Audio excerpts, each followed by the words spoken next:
বাইরে মামা কি একটা বেজালের মধ্যে আমি আছি, কি একটা সমস্যা, মানে লজ্জায় কারো বলতে পারতেছি না, আবার এই সমস্যা থেকে বাইরে যেতে পারতেছি না।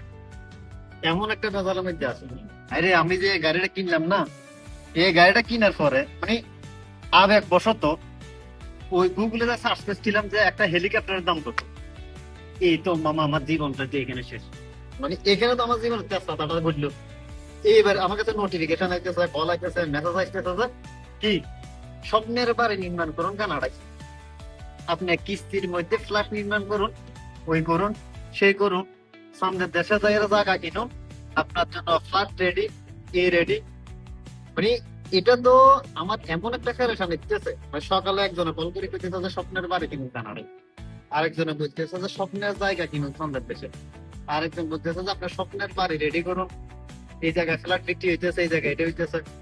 এই জিনিসটা থেকে আমি বাইরে হই, এই জিনিসটা যে এত ফেরা পাইতেছি, কিভাবে বাইরে হওয়া যায় এটা করতে, এই জিনিসটার সমস্যার সমাধানটা আমি কই পাবো না।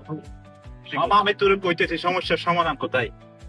তুই যে জায়গায় গিয়া গুগলে যাইয়া হেলিকপ্টার দাম জিজ্ঞেস করছিলি, ঠিক ওই জায়গায় গিয়া তুই চাষ করবি সিরে জোতা কেমনে সেলাই করে, তাইলে তো বুঝে যাবে চলে বিকারি। দেখ তোর কো আর আইতো না। গাড়ি কিনছি না, আমি কিনি। মামা এটা তোর সলিউশন দিছি।